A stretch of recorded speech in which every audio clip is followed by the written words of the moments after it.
Honest निश्चयमयी भूतार्थ भूतार्थव्यवहारम् वर्णयन्तय भूतार्थम् भूतार्थबोधविमुक्तप्रायः प्राय सर्वोऽपि संसारः।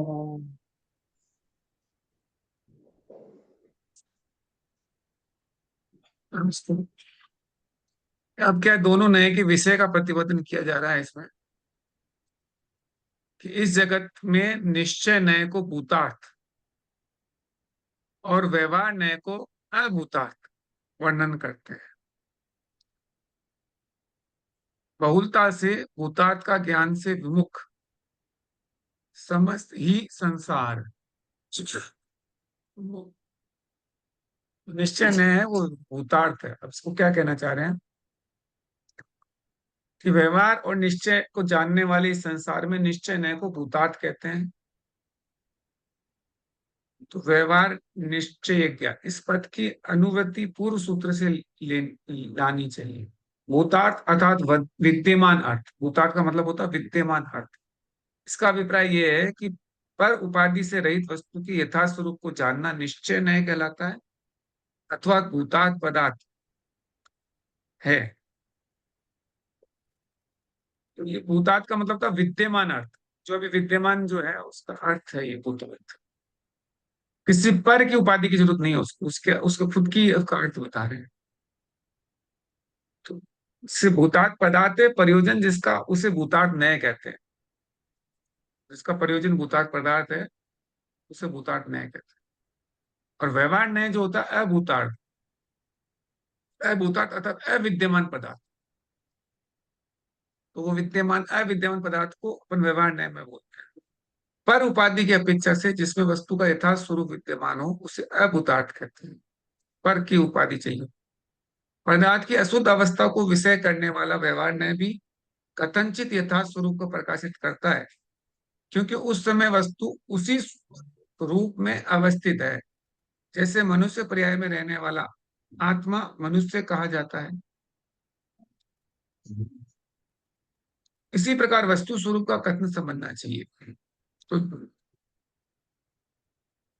स्यादवाद है कि अमोघ चिन्ह जिसका ऐसा जिनागम में किसी भी नए को मिथ्या नहीं कहा है, क्योंकि ये नए परस्पर सापेक्ष होते हैं। ये दोनों तरह के नए हैं। एक नए है जिसको अपन बोल रहे हैं निश्चय नए, एक कह रहे हैं जिसको व्यवहार नए। निश्चय नए विद्यमान अर्थ को बताता है और जो व्यवहार नए है वो अविद्यमान अर्थ को कहता है। जैसे कि मनुष्य पर्याय में रहने वाली आत्मा को अपन मनुष्य कह रहे हैं, तो मनुष्य तो हुआ नहीं ना, तो आत्मा है। लेकिन अपन उसको मनुष्य बोल देते हैं कि ठीक है वो मनुष्य है। निर्विकल्प समाधि के काल में स्वात्मानुभव करने वाले की अपेक्षा व्यवहार नय अभूतार्थ है। तो कोई आत्मा का अनुभव करने वाला है समाधि के काल में, तो उसके लिए व्यवहार नय अभूतार्थ हो गया, क्योंकि यहाँ निश्चय नय की मुख्यता है। इसी प्रकार व्यवहार नय की व्याख्याता जो मुख्यता होती है वो स्वाध्याय वंदना आदि काल में भी निश्चय नय भी अभूतार्थ हो जाता है। तो जब अपन वंदना कर रहे होते हैं, जब पूजा कर रहे होते हैं, जब भगवान की भक्ति कर रहे होते हैं, तब निश्चय नय अभूतार्थ हो जाता है। वास्तव में दोनों नय दृष्टि भेद की अपेक्षा वस्तु स्वरूप को प्रकाशित करते हैं। जो निश्चय से साक्षात आत्मा का अनुभव करता है वह संपूर्ण नय के विकल्पों से मुक्त होता है। धर्म आगम में कहा है कि व्यवहार नय चपल नहीं है, क्योंकि व्यवहार नय से व्यवहार व्यवहार अनुसारी शिष्यों की प्रवृत्ति देखी जाती है। व्यवहार के अनुसार ही शिष्यों की प्रवृत्ति देखी। इसी प्रकार साध्य साधक भाव की अपेक्षा दोनों नए जानने योग्य। अभी आचार्य अमृतचंद स्वामी जिन्होंने इसको लिखा है, उन्होंने तत्व शास्त्र में कहा है निश्चय और व्यवहार ने की अपेक्षा मोक्ष मार्ग भी दो प्रकार का है। एक निश्चय मार्ग साध्य रूप में और व्यवहार मोक्ष में साधन के रूप में। एक साध्य और एक साधन है। तो भी भूतार्थ बोध से विमुख अर्थात निश्चय ने के ज्ञान से जो विमुख है अर्थात दूर है, प्राय ऐसे जीव संसारी है। वो सब संसारी में आ जाते हैं। इस पद में सभी संसारी दुखी जीवों के प्रति आचार्य महाराज का कारुण्य अमृत उनके चंद्रमा के समान शीतल वचनों में निर्जलित होता है। इस कथन का तात्पर्य यह है कि नित्य दुखी संसारी जीवों को कर्णामृत और चंद्रमा के समान शीतल वचनों द्वारा भूतार्थ का ज्ञान दुर्लभ है। दूसरी बात यह है कि व्यवहार न्याय में लीन रहने वाले पुरुषों को साक्षात फल संसार ही है, किंतु परंपरा से मुक्ति लाभ भी होता है, ऐसा अवधारित करने का कथन किया गया। तो ये व्यवहार न्याय और मुक्त निश्चय न्याय के बारे में चर्चा चल रही है। अब इसका भावार्थ भी ये समझते हैं। इस वाक्य का विशेषार्थ यह है कि आत्मा का परिणाम निश्चय न्याय के सिद्धांत से विमुख होकर शरीर आदि पर द्रव्यों से एकत्व रूप परिवर्तन करता है। इसी अब क्या है कि आत्मा का जो परिणाम है वो निश्चय न्याय के सिद्धांत से विमुख हो जाता है और वो किस में चला जाता है? शरीर आदि में चला जाता है। ऐसे ही संसार कहते हैं, इसे ही संसार कहते हैं। ऐसे संसार यही है, संसार कोई पृथक पदार्थ नहीं है। इसलिए जो जीव संसार से मुक्त होना चाहते हैं उनको निश्चय न्याय का भी यथार्थ स्वरूप समझकर उसका अवलंबन करना चाहिए। तो अगर आप संसार से मोहमुख होना चाहते हैं तो निश्चय न्याय को भी समझो, सिर्फ व्यवहार न्याय से काम मत करो। जो पदार्थ जिस विवेकचा से विवेचित किया जाए उसे उसी विवेकचा से घटित करना चाहिए।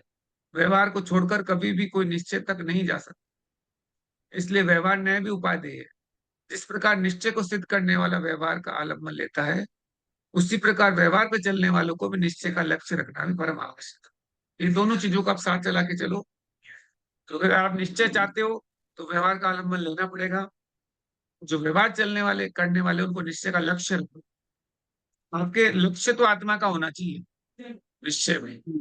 लेकिन व्यवहार में आप पूजा करते हो, पाठ करते हो, व्यवहार के अंदर आप स्तुति करते हो, सब व्यवहार में करते हैं। प्रतिमा होती है, प्रतिमा भी व्यवहार में ही है। लेकिन निश्चय में आपका लक्ष्य है वो निश्चय की तरफ होना चाहिए। तो निश्चय को पाने के लिए आपको व्यवहार का आलम्बन लेना पड़ता है। एक को मत पकड़ो, अभी छठे नंबर का पड़ता है। निश्चय मतलब पक्का। निश्चय मतलब आत्मा। अबोधस्य बोधम भूतार्थबोध विमुखः प्राय सर्वोऽपि संसारः। संभव शांत गण अब कह रहे हैं इसमें गंधर आदि आचार्य कहते हैं कि ये जो परम लोक, जो अपने जो परम आगम है ये लोक में है, भूतार्थ का नाम निश्चय समझना चाहिए। जो नए सत्य व यथार्थ को बताए उसे निश्चय नहीं करना चाहिए। अभूतार्थ का व्यवहार नहीं करना चाहिए। जो चीज अपने जितने भी जैनागम है उन आगम के अंदर जो भूतार्थ है वो निश्चय है, सत्य या यथार्थ को बताने के लिए होता है। और अभूतार्थ है वो व्यवहार है, वो असत्य अर्थार्थ को बताने के लिए करता है। किंतु प्राय देखा जाता है कि बहुधा संसार के प्राणी निश्चय ज्ञान से रहित हो रहे हैं, अर्थात उनको निश्चय का ज्ञान नहीं है, केवल व्यवहार का ज्ञान है, अतएव वे अज्ञानी है। ये बड़ी खेद की बात कि अपने ज्यादातर अपने जितने भी लोग मिलेंगे आपको वो सब व्यवहार के ज्ञान वाले ही होते हैं, निश्चय के ज्ञान वाले बहुत कम होते हैं। जो निश्चय को समझे खूब लोग मिल जाएंगे आप, लेकिन सब व्यवहार में ही रहते हैं। लेकिन लेकिन जो निश्चय को समझ लेते हैं व्यवहार को मानते ही नहीं है, तब क्या करें? वो भी व्यवहार को, वह निश्चय को समझेगा। जो व्यवहार को नहीं मानते उन्होंने निश्चय को समझा ही नहीं ना। अच्छा। समस्या यही हो रही है कि जो व्यवहार को मान रहे हैं ना वो भी निश्चय, वो अपने आप को निश्चय बोलने से निश्चय नहीं हो गया ना। कोई आदमी अपने आप को निश्चय बोल दे उससे तो निश्चय हो गया। कोई आदमी अपने आप कुछ भी बोल ले, बोलने में क्या है, लेकिन बोलने से निश्चय नहीं हो जाता। निश्चय जो होता है ना वो वो तो आपको जब अच्छे से चीज समझ में आएगी तब उसको, उसके लिए पूरी, यानी फिर आपके जिस दिन निश्चय समझ में आ जाएगा ना उस दिन तो आप पूरे आत्मा में डूब ही जाओगे। फिर बोलने के निश्चय बोलते हैं, बोलने मत, मैं किसी चीज को कुछ भी बोल दूं, बोलने में क्या है। लेकिन जिस दिन निश्चय समझ में आ जाएगा, तब तो आपके लेवल ही अलग हो जाएगा। उस लेवल के आदमी तो देखने को ही नहीं मिलते भी। वो फिर हर चीज को उनका नजरिया ही अलग होता है निश्चय समझने का। लेकिन वो बस बोलने का होता है। जैसे वो निश्चय समझने वाले जो होते हैं, वो व्यवहार से कभी घृणा नहीं करते। जो व्यवहार से घृणा कर रहे हैं वो निश्चय समझ ही नहीं रहे।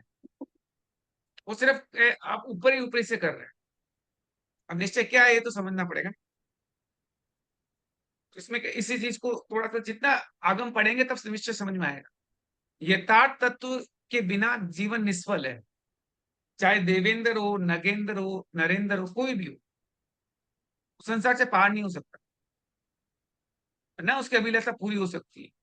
सभी जीव सुख शांति चाहते हैं। जितने भी जीव है सब सुख शांति चाहते हैं। वे अशांति नहीं चाहते कोई भी। अभी इसमें साफ प्रिंट नहीं आया, परंतु जब आगे तक सच्चा है, ये थोड़ा क्लियर नहीं आ रहा। हाँ हाँ सब हाँ। सब इष्ट सिद्धि चाहने से नहीं होती है। जब तक सच्चा उपाय ना किया जाए, ऐसी स्थिति में सच्चा उपाय बताने वाले सदगुरु ही होते हैं। सदगुरु होते हैं, उन्हीं से आपको सच्चा मार्ग पता चलेगा। जो ज्ञान वैराग्य से संपन्न है, कुशल वक्ता है, तथा जिनमें स्व प्रकट कल्याण की भावना है। इसीलिए सबसे पहले कल्याण कल्याण जो कल्याण करने वाले जीवों को व्यवहार और निश्चय के भेद का सम्यक ज्ञान प्राप्त होना चाहिए। उसके लिए सभी अनियोगों शास्त्रों का अध्ययन मनन धारण करना चाहिए। तब जाके उसको समझ में आएगा। उसके बिना आप कुछ नहीं हो सकता। अब प्रश्न ये उठता है कि जब लोक व्यवहार लोक कथा चलाने के लिए प्रमाण, नए, निश्चय भी तीन साधन माने गए। तीन चीजों से आपका चीज पकड़ में आती है, प्रमाण, नए और निश्चय। तब उसमें से पहला नए साधन पे जोर क्यों दिया जाता है? सबसे ज्यादा नए पे जोर दे रहे हैं, निश्चय नए, निश्चय नए, निश्चय नए। तो तीनों चीजें होती है, प्रमाण, नए और निश्चय। इन तीनों के जरिए समझा, अब नए पे ज्यादा क्यों जोर दिया जाता है? तो उसका कारण यह है कि सारा संसार अज्ञान अंधकार से व्याप्त होकर पूर्ण प्रकाश का मिलना असंभव है। तब उस गाढ़ अंधकार के समय कार्य चलाने के लिए तार गणों या छोटे छोटे दीपकों का सहायक लेनी पड़ती है। उसी से हो पाता है। किंतु प्रकाश स्पष्ट और निर्मल होना चाहिए, धूमिल और मलिन नहीं होना चाहिए, जिसमें स्पष्ट न दिखे एवं टकराने, भूल भटकने की कोई संभावना न हो। ठीक उसी तरह अनादिकाल से अज्ञान अंधकार द्वारा व्याप्त लोक प्राणी को आंशिक काम चलाओ, लोक व्यवहार चलाओ ज्ञान होना आवश्यक है, अनिवार्य है, और वही शक्य संभव है। किंतु ये नए रूप आंशिक ज्ञान भी स्पष्ट और निर्मल होना चाहिए, धूमिल या धोखा देने वाले की तरह नहीं होना चाहिए। अभी क्या है, धूमिल और धोखा देने वाले हैं जो भी आपको मिल जाते हैं ना, कई लोग तथाकथित जो निश्चय में लगे रहते हैं और निश्चय को समझते नहीं। अब इसको अब इसके आगे का पढ़ते हैं अपन कि निश्चय नए और उसके व्यवहार ने दो भेद बताए गए हैं जो सर्वत्र घटित हो सकता है। भूतार्थ निश्चय और अभूतार्थ व्यवहार। ये स्वरूप आत्म अनात्म इन नामों से भी व्यवहित होता है, अथवा अभिन्न प्रदेश और भिन्न प्रदेश इन नामों से भी कहा जाता है। अभिन्न प्रदेश और भिन्न प्रदेश। इस तथ्य को दैवार्थिक पर्यार्थिक नाम से भी कहा जाता है। अपन इसको दूसरा नाम बोलते हैं, व्यवहार्थिक न्याय और द्रव्यार्थिक न्याय। ये भी कई जगह काम में है। आचार्यों के ने न्यायों के लक्षण कारण कार्य की अपेक्षा प्रवचन सार गाथा में ये लिखा, शुद्ध द्रव्य निरूपणात्मक निश्चय और अशुद्ध द्रव्य निरूपण को व्यवहार है। जो नए शुद्ध द्रव्य या वस्तु का कथन कहे उसे निश्चय नय समझना चाहिए, और जो नए अशुद्ध के संयोगी द्रव्य का निरूपण करे उसे व्यवहार नहीं करना चाहिए। ऐसा कहा है कि ये प्रवचन सार में कहा गया है कि निश्चय नय व्यवहार नय के अंदर दो चीजें हो गई। इसको बोलते ये हैं भूतार्थ द्रव्यार्थिक का नय मतलब और क्या होता पर्यार्थिक। तो है? ये भूतार्थ, हाँ, भूतार्थ क्यों बोल रहे हैं इनको? भूतार्थ भूतार्थ और का मतलब अभूतार्थ तो क्यों बोलते हैं? जो सही सत्य है वो भूतार्थ। जो भूत भूत का मतलब होता है सब समझ, जो सही सही चीज बोल रहे हैं वो भूतार्थ कहलाता है। सत्य है जो कि सब सब लोगों को जो शुद्ध शुद्ध है, है। जो शुद्ध है। शुद्ध भी बोलते हैं, शुद्ध, शुद्ध ने और अशुद्ध ये भी बोलते हैं। शुद्ध द्रव्य जो होता है वो निश्चय से पकड़ा जा सकता है, अशुद्ध द्रव्य जो होता है वो व्यवहार से जाना। शुद्ध और अशुद्ध भी बोलते हैं। शुद्ध न्याय इसलिए बोलते हैं क्योंकि ये पर से भिन्न है, स्व स्व आश्रित है, उसे निश्चय समझते हैं। और अशुद्ध के अंदर क्या है कि संयोगी द्रव्य का निर्माण, दो का मिक्सचर है। जैसे शुद्ध आत्मा है तो वो पर से अलग हो गई, तब वो शुद्ध हो गई। लेकिन अपन कर्मों से जुड़े हुए हैं तो अशुद्ध है, संयोगी द्रव्य है, उसका निरूपण व्यवहार से होता है, ऐसा कहा गया है। ये सब तो शब्द न्याय की अपेक्षा कार्य का प्रदर्शन है, उससे निश्चय और व्यवहार का लक्षण गठित किया गया और वैसा ही लोक में कथन किया जाता है। कहीं कहीं कारण की अपेक्षा लक्षण बताया जाता है, जैसे दिव्य ध्वनि निश्चय व्यवहार रूप है, दिव्य ध्वनि उद्गल की पर्याय है, ऐसा कहना निश्चय की कथनी है। और इसमें रंच मात्र भी अभूतार्थ नहीं है, कारण की पर्याय सब द्रव्य में हुआ करती है, ऐसी बात है। एक बार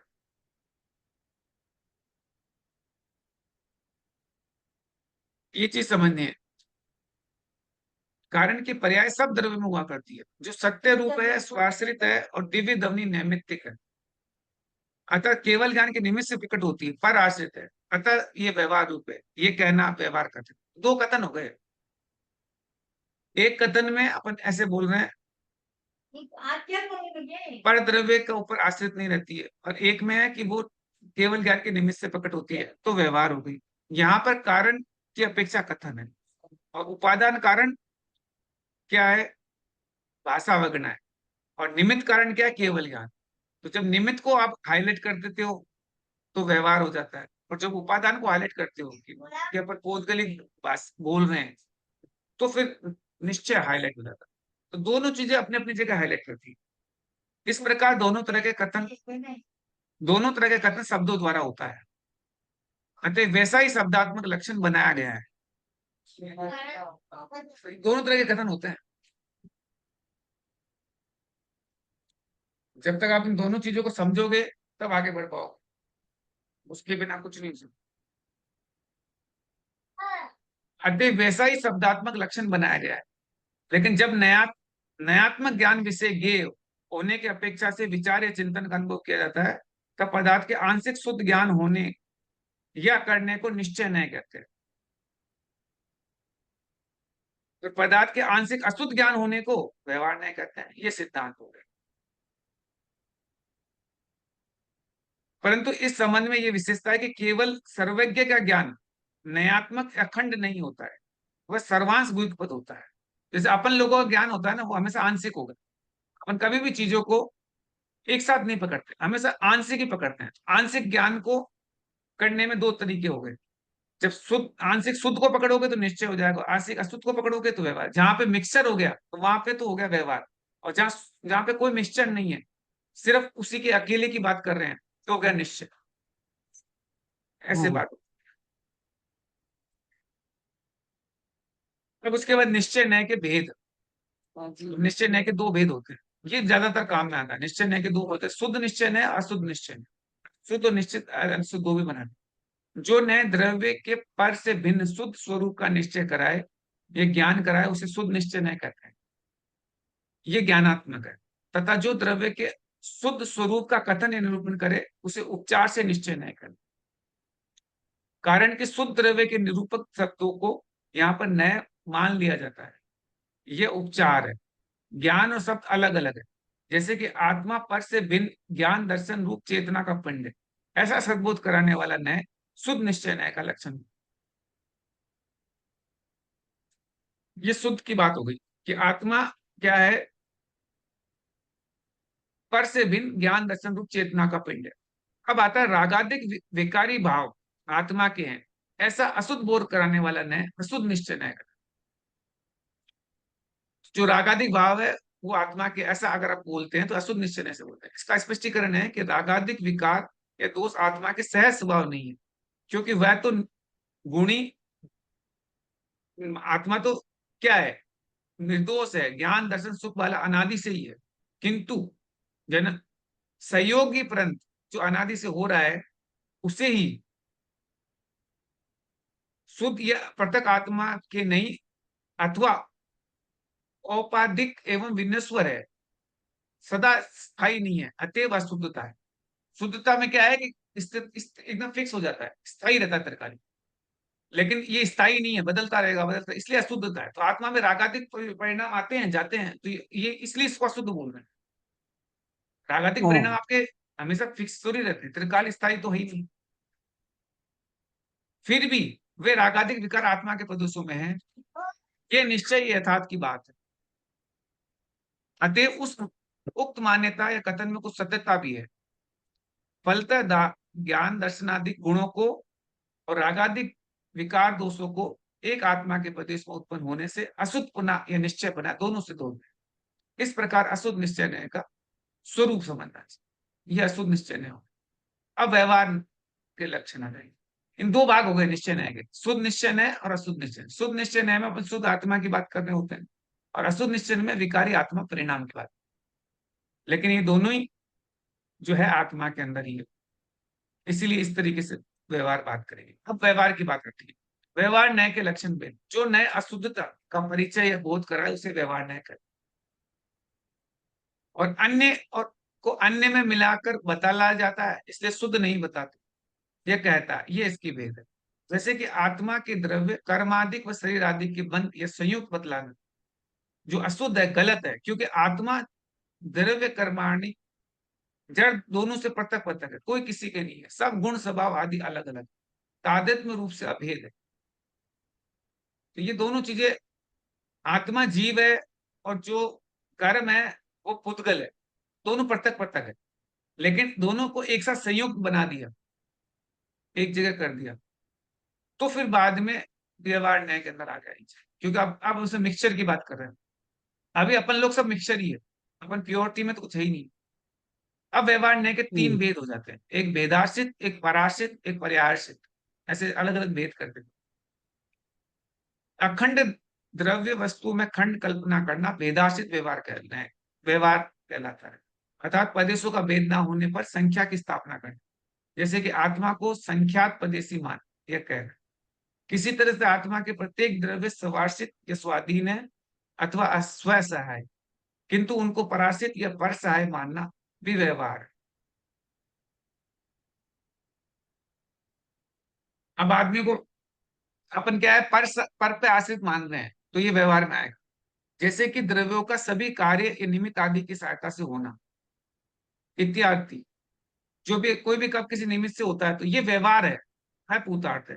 कारण की कार्य पर्याय सब उसी द्रव्य में उपादान से ही प्रकट या उत्पन्न होते हैं, ऐसी वस्तु तथा पर्यायों के द्वारा द्रव्य में भेद हो जाता है, ऐसा मानना व कहना, यह भी व्यवहार है। कारण कि द्रव्य कभी नहीं बदलता, ना भेद रूप होता है। जैसे कि नर नार की पर्यायों से जीव द्रव्य नहीं बदलता, किंतु वैसा मानना व्यवहार या उपचार ही। अभी अलग अलग भेद कर दिए, एक तो हो गया कि वेदाश्रित, एक होता है पराश्रित, एक पर्यायश्रित, जो पर्याय हो गए जीव नरक आदि पर्यायों में जीव, पर उसको आपको वैसे ही मानते हो, ये तो पर्यायर्थिक व्यवहार नहीं हो गया, पर्यायश्रित व्यवहार नहीं। इस तरीके से तीन भेद हो गए, एक में भेद कर दिए, एक में पर पे आश्रित कर दिया, एक में आपने उनकी नरक आदि पर्याय को मेन बना लिया।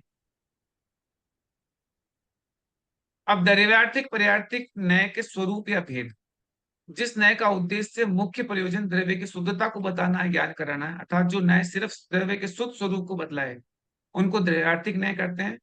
जैसे संयोगी पर्याय से रहित सर्वदा शुद्ध सिद्ध परमात्मा के स्वरूप का ज्ञान करा, तो सर्वदा शुद्ध शुद्ध अर्थात कार्य कारण भाव से रहित पूर्ण शुद्ध जीव द्रव्य रूप है। संसार की दशा में जीव द्रव्य कार्य कारण रूप होता है, तथापि आत्मद्रव्य के साथ उसका तादात्म्य संबंध नहीं होता, वह आत्मद्रव्य पर्श से भिन्नता रूप शुद्ध ही रहता है। तो द्रव्यार्थिक न्याय के तीन भेद हो गए, निगम संग्रह व्यवहार, ये तीन भेद कर दिया। ये किसके, द्रव्यार्थिक न्याय के भेद। ये तत्वार सूत्र में लाइन आती है, निगम संग्रह व्यवहार रज्जु सूत्र शुद्ध सब सभी होता नया। तो ये तीन तो इसके भेद हो गए द्रव्यार्थिक के, और बाकी चार भेद हो गए पर्यायार्थिक न्याय के। तो जो नए दो पदार्थों में से एक को मुख्य और दूसरे को गौण भेद रूप या अभेद रूप बताया, उसे निगम रह करते हैं। जैसे एक को मुख्य कर दिया, दूसरे को डाउ कम कर दिया, एक तो हाईलाइट कर दिया, एक को कम।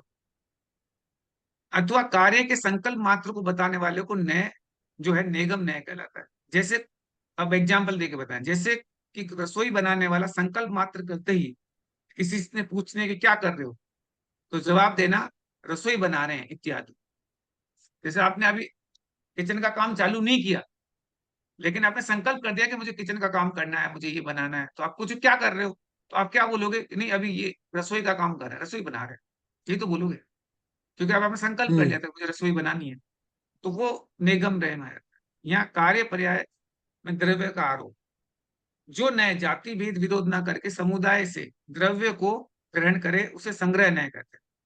जैसे वृक्षों के समूह को वन कहना, तो वृक्षों के जो समूह है उसको वन कह दिया, इसमें पर्यायों का भेद नहीं किया। जैसे अलग अलग तरह के वृक्ष नहीं बोले कि इतने वृक्ष इसके हैं, इतने इतने वृक्ष तो बबूल के हैं, इतने नीम के हैं, सब अलग अलग नहीं कर रहे, सबको एक साथ इकट्ठा करके बोले वन है, वन में सारे वृक्ष आ गए, तो उसको बोलते हैं जाति भेद ना करते हुए समूह में बात करें, संग्रह न्याय। जैसे पर्याय का भेद न कर जीव मात्र सबको बराबर मानना कि ये जीव राशि है, तो जीव सबको एक जैसा ही मान लिया, अपना अलग अलग तो माना नहीं, तो वो कहलाता है। फिर जो नए अभेद से भेद करे तथा संग्रह द्वारा ग्रहण किए हुए पदार्थों में पृथक पृथक बताए या करे, उसे व्यवहार न्याय कहते हैं। जैसे वन में ये नीम का है, ये सगुन का है, ये आम का है इत्यादि। ये जीव राशि में त्रस है, ये स्थावर है, एक इंद्रिय दो इंद्रिय, ये देव है, ये सब अलग अलग जो भेद कर देते हैं, ये व्यवहार न्याय में कई तरह के भी भेद है। और पर्यायर्थिक न्याय में बात करते हैं, तो जिस न्याय का उद्देश्य द्रव्य के पर्याय को या सहयोगी पर्याय को ग्रहण करना है, बताने वाला हो, उसके अंदर ये चार भेद होते हैं: ऋजु सूत्र, शब्द, समीपी, रूढ़िव एवं भूत। जो नए भूत भविष्य पर्याय को ना करके सिर्फ वर्तमान के पर्याय को ज्ञान कराए, वो ऋजु सूत्र न्याय कहते हैं। जैसे ये पुरुष युवक है, तो अभी का बता रहे हैं ये पुरुष युवक है, वर्तमान की पर्याय को हाईलाइट कर रहा है, भूत भविष्य को नहीं ले रहा है, वो ऋजु सूत्र सीधा सीधा। और जो नए लिंग, वचन, कारक, काल, उपसर्ग आदि के भेद से पर्याय को भेद ना करके जताए, वो शब्द में, जैसे कि धारा, भारिया, कलत्र, ये इसी के एक तरह पर्याय और चीज, तो उसी के अंदर अलग अलग नाम रखती है।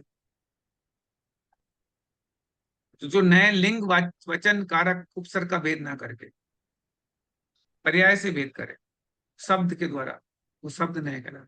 और जो लिंग, लिंग आदि भेद ना कर रूढ़ी रूप अर्थात पर्याय को ग्रहण करे, उसे समीपी रूढ़ नए कहते हैं। जैसे गाय, बैल, घोड़ी, घोड़ा, या लिंग भेद होने पर भी सु या त्रियंच बताना, और लिंग भेद ना होने पर भी जो नए पर्याय शब्द से भेद अर्थात वर्तमान समय की क्रिया देखकर भेद करना, इसे समीपी रूढ़ेव न्याय कहते हैं। जैसे देवराज इंद्र को अंतःपुर में सचिपति बोलना, जब अंदर बेडरूम में आए तब उसको सचिपति बोल रहे हैं, सची का पति है। राज्यसभा में उसको इंद्र कह रहे हैं, और जब लड़ाई कर रहे हैं तब पुरंद्र कह रहे हैं। नाम तो सारे इंद्र बोलो से सचिपति बोलो पुरंद्र बोलो एक ही के है, लेकिन जिस एक्टिविटी में लगा हो उस एक्टिविटी से आप उसको बोल रहे हैं, जोड़ के नाम बदल।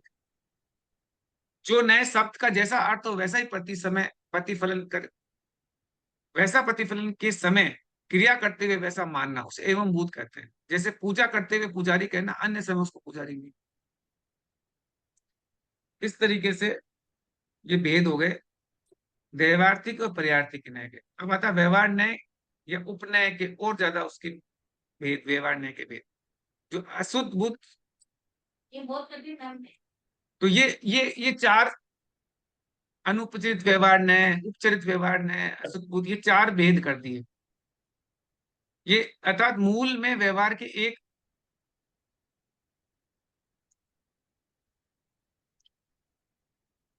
व्यवहार न्याय, दूसरा असद्भूत व्यवहार न्याय, दो भेद है।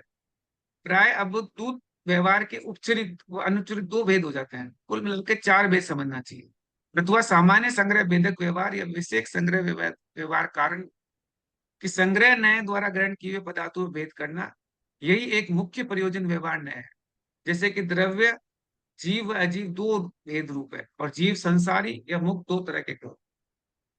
ये क्या पूरी की पूरी लैंग्वेज जो है ना, अलग अलग एक एक और डिटेलिंग में जा रहे हैं। जैसे ऋजु सूत्र के भी दो भेद कर दिए ऐसे। तो इस तरीके से इन्होंने कई सारे भेद बना दिए, द्रव्यार्थ न्याय के, पर्यायर्थिक न्याय के, ऋजु सूत्र के। ये अब इसका इसका सारांश क्या निकला वो इसमें लिखा हुआ है। इस श्लोक में आचार्य ने बताया कि अनादि काल से सहयोगी पर्याय में जीव मात्र व्यवहार ने आश्रय लेने के कारण वस्तु के असली स्वरूप को, स्वभाव को भूल गए और नकली या मिथ्या विपरीत सिद्धांत वाले हो गए।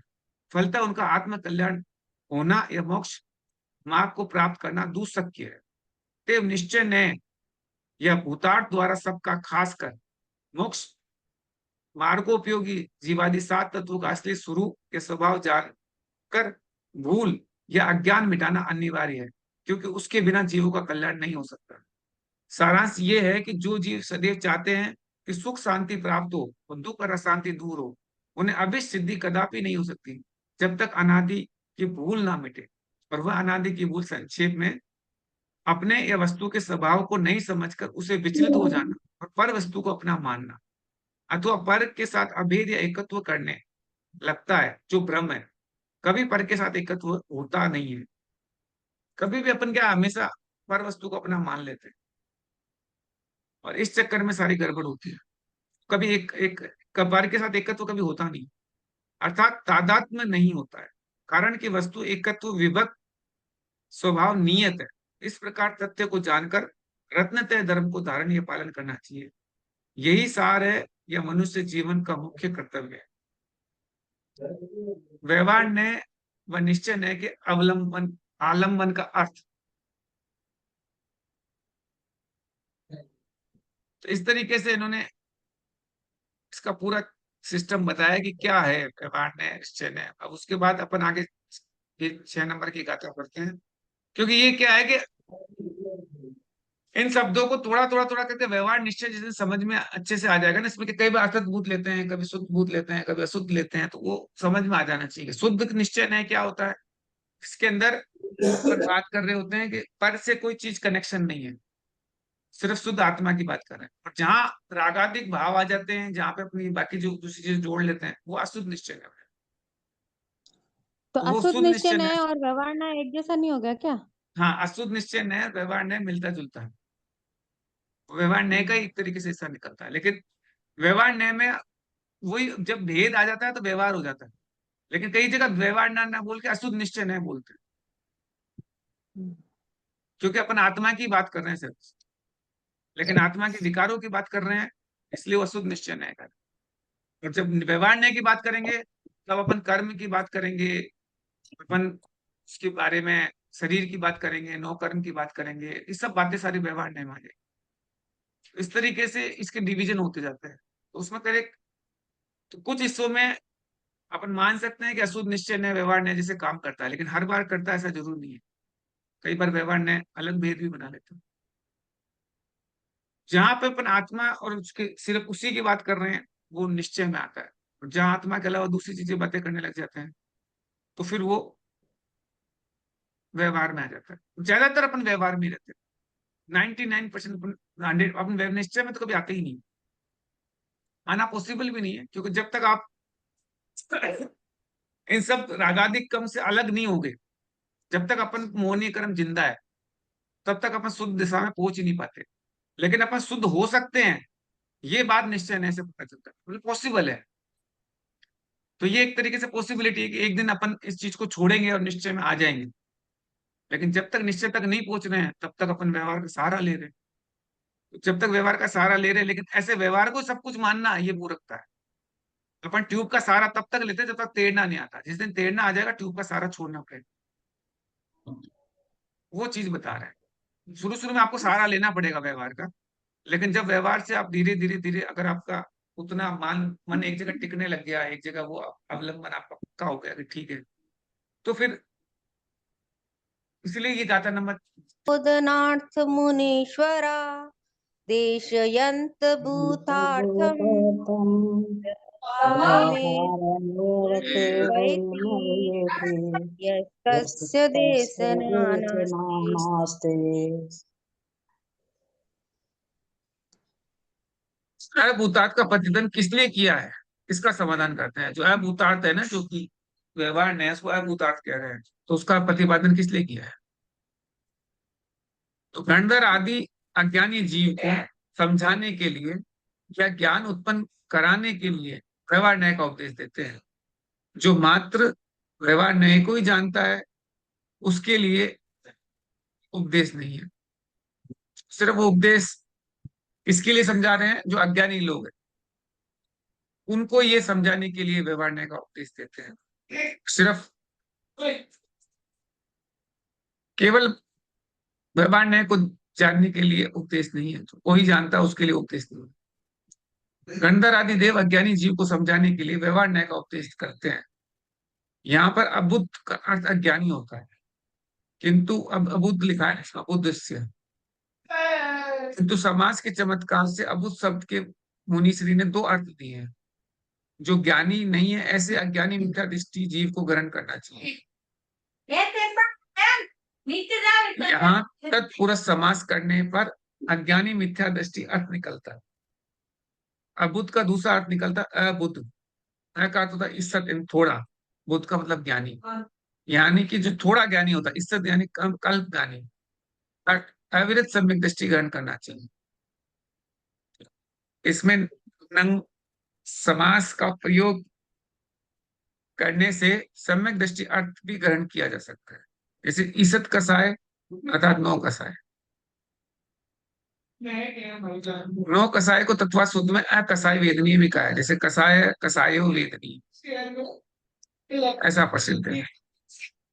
बुद्धस्य का अर्थ स्पष्ट हुआ कि मिथ्या दृष्टि और सम्यक दृष्टि जीवों को समझाने के लिए उपदेश हुआ है, अर्थात सम्यक दृष्टि और मिथ्या दृष्टि दोनों को समझाने में व्यवहार न्याय ही समर्थ है। अगर आपसे कोई चीज को समझाया जाए कि ये मिथ्या दृष्टि है, ये सम्यक दृष्टि है, ये व्यवहार न्याय में बता सकते हैं। और निश्चय न्याय के अंदर तो सब एक शुद्ध आत्मा है, उसको कोई अलग अलग भेद होता ही नहीं। तो अज्ञानी जन के लिए अभूतार्थ का ज्ञान मात्र उसे ही जानते, उनको नहीं होगा। व्यवहार वी उपसर्ग पूर्वक अव्यवहार सबसे अव्यवहार सबसे व्यवहार बनता है। वी लगा देते अव्यवहार से। वी का मतलब विशेष रूप से, व्यवहार का मतलब होता है भाग। जहां तक विभाग किया जा सके वहां तक व्यवहार न्याय की प्रवृत्ति होती है। ये व्यवहार के संधि विच्छेद किया है, वी प्लस अव्यवहार। तो जहां तक अव्यवहार का मतलब भाग, जहां तक अपन भाग भाग करते जाते हैं कि इतने, जैसे अपन बोलते हैं ना कि सब कि गति कितनी होती है, कि चार गति होते हैं, जीव कितने होते हैं, कि सब जीव दो तरह के होते हैं, कि सब एक त्रस्त जीव होता है, कि स्थावर जीव होते हैं, संसारी जीव, मुक्त जीव, ऐसे जो भेद भेद करते जाते हैं। फिर बाद में त्रस्त कितने होते हैं, सब एक इंद्रिय होते हैं, दो ऐसे करके त्रस्त होते, दो इंद्रिय से चालू हो जाते हैं, दो इंद्रिय, तीन इंद्रिय, चार इंद्रिय, पांच इंद्रिय। पांच इंद्रिय कैसे होते हैं कि दो तरह के होते हैं, संगी और असंगी। तो ये सब जितने अपन विवेचन करते जा रहे हैं, भाग करते जा रहे हैं, ये सारे भाग हो रहे हैं व्यवहार न्याय से। निश्चय, निश्चय का मतलब नी प्लस चय प्लस नी, यानी निकल गई है चय, वृद्धि जिसकी एक अखंड एक अभेद द्रव्य के विषय को करने वाला निश्चय कराता है। उसमें कोई भी डिवीजन नहीं होगा, एक ही होगा, उसमें भेद नहीं करना, तो निश्चय कहते हैं। इसलिए निश्चय न्याय से भिन्न सर्वथा व्यवहार की प्रथम भूमिका वालों के लिए अभिमान होता है। तो अपने शुरुआत के अंदर अपन को व्यवहार न्याय का सहारा लेना पड़ता है। फिर जब व्यवहार न्याय से आपका लेवल ऊपर उठ जाता है, फिर आप जाके निश्चय न्याय में जा पाते। समय सार कलश में कहा है कि व्यवहार न्याय कि इस प्रथम पदवी में जब तक शुद्ध स्वरूप की प्राप्ति ना हो तब तक जिन्होंने अपना पैर रखा है, ऐसे पुरुष के लिए हस्तावलम तुल्य कहा है।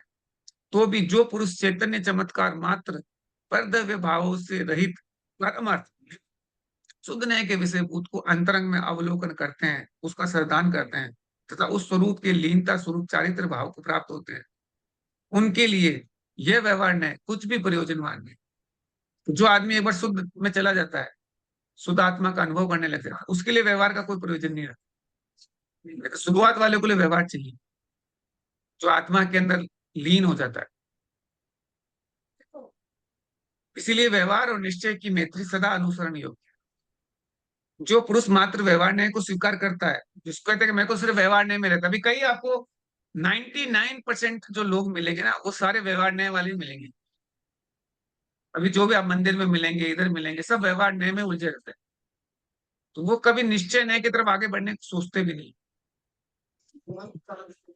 तथाकथित जो निश्चय न्याय वाले हैं उनको कुछ पता ही नहीं क्या करना है, क्योंकि वो कभी शुद्ध आत्मा का अनुभव कर नहीं पाते। वो अपने निश्चय निश्चय निश्चय करते रहते हैं, व्यवहार में कुछ करते नहीं है, तो वह निश्चय तक पहुंच नहीं पाते। बोलते जरूर है पर पहुंचते नहीं है वो भी। तो इस तरीके से न तो उनको शुद्ध आत्मा का अनुभव होता है, ना उनको अनुभव होता है। तो जिनको शुद्ध आत्मा का अनुभव हो जाता है उनके लिए व्यवहार कुछ वैल्यू नहीं। जब तक नहीं हो रहा है तब तक तो आपको निश्चय नहीं है कि प्रथम पदवी में आपको रखना ही पड़ेगा, पेड़ तो आपको वहीं रखना पड़ेगा।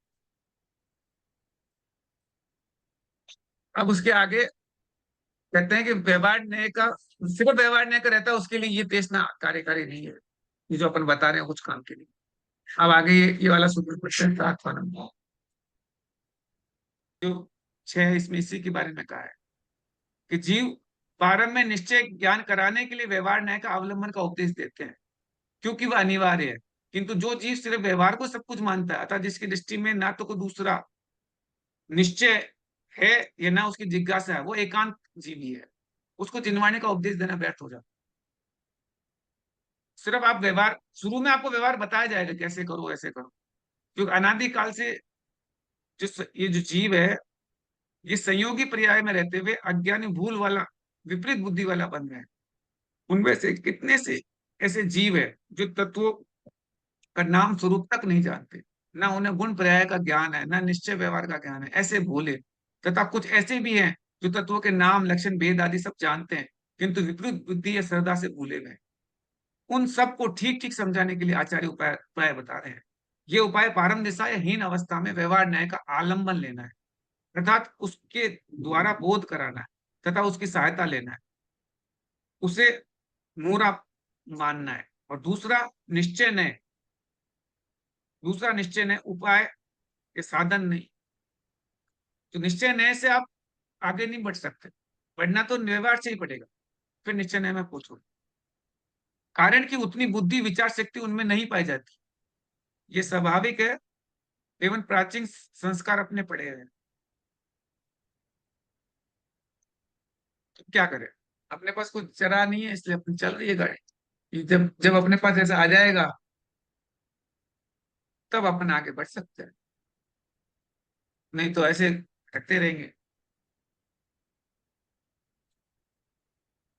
क्योंकि नियम अनुसार पदार्थों का जीव दो नए से ही होता है।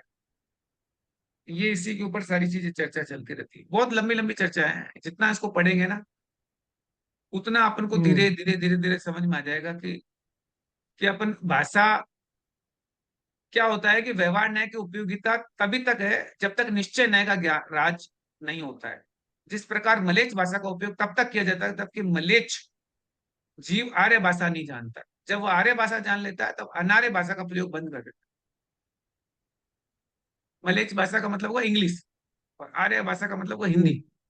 तो वो तब तक काम में लेता है जब तक हिंदी नहीं आता। जब हिंदी आ जाती है तो फिर वो अंग्रेजी छोड़ देता है, फिर कितने सारा उल्टा उल्टा हो रहा है। ऐसा ही प्रयोजन व्यवहार न्याय से समझना चाहिए, परंतु दोनों नए परस्पर सापेक्ष एकत्र अवश्य रहते हैं, वे माने जाते हैं। अर्थात एक के अभाव में दूसरा नय अपना कार्य करता है। सारांश यह है कि जब तक एक नय अपना कार्य नहीं करता है तब तक दूसरा नय अपना कार्य करता है और एक दूसरे की सत्ता स्थापित करता है, क्योंकि एक के बिना दूसरे का नाम निर्देश हो नहीं सकता। ऐसा परस्पर जोड़ा है। यहाँ गौण मुख्यता बराबर रहती है, विषय अधिकरण भी दोनों नयों का एक ही द्रव्य है। तो अपन जिनवाणी स्तुति करते हैं। जावाणी के ज्ञान ज्ञान से सूझे रोकायो, सोवाणी मस्तक धरे सनादे दो। हे जिनवाणी भारती तुझे जपो दिन रे, जो तेरा शरणागत। के